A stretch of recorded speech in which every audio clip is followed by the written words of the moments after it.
come sit with me.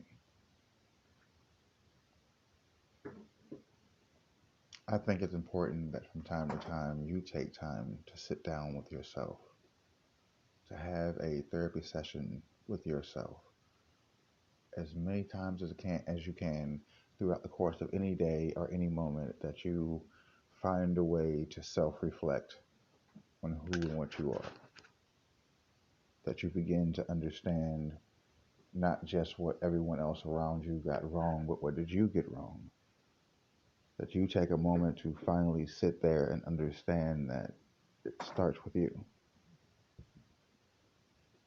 and then being willing to be able to face those things and do something about it.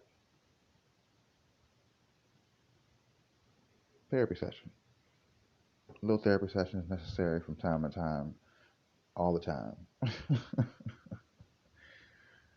Sitting down with yourself and asking yourself the hard questions, and then trying to do your best to find a way to solve the things you can solve, and let the things you can't solve, let them go.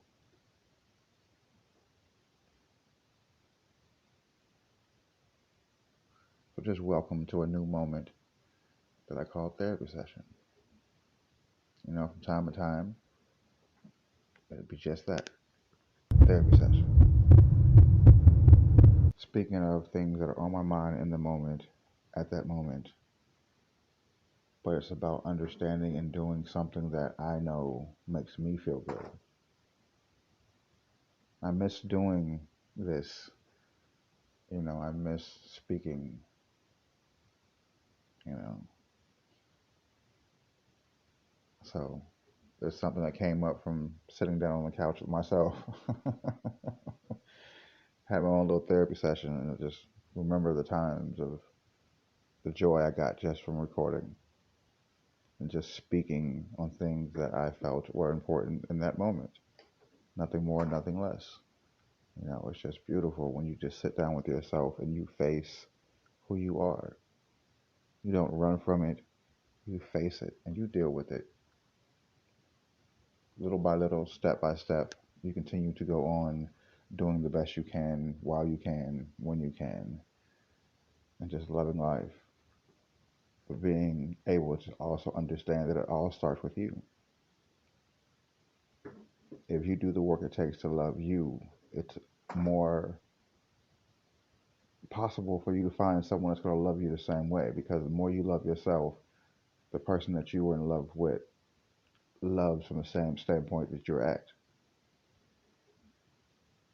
So the more you love yourself, the more you elevate in those aspects, the deeper you'll find the understanding of love, what you actually really want, and not just the surface things that most people say they want when it comes to relationships, but actually taking time and understanding what it really truly takes that will really make you happy. You know, the hard questions, the hard things. What will those things look like, and how will you be able to find a way to accomplish that? And that's not just in a relationship with a female. It could be from a family standpoint. It could be from a friendship standpoint. Like, it doesn't really matter. Like, the more you understand you, the better you respond to those around you. A therapy session. When you just sit down for a moment at the couch, just realize and think about life. Just really think about your life. Things that most people don't see you contemplating on or worrying about, like, get those things in order, you know. Like I said, this is a little therapy session. This is going to be the first of many. I feel like I'm a bit rusty from doing these things, but I'm going to get back into it. I'm going to get back into it because I miss it. So, whenever you can, as soon as you can, have a therapy session with yourself. You need it, and the world needs it. Because the more you love you, the more you know you, the better you can give to this world. Just have a little therapy session. That's all. A little therapy session. That's all. Just a little therapy session. That's all.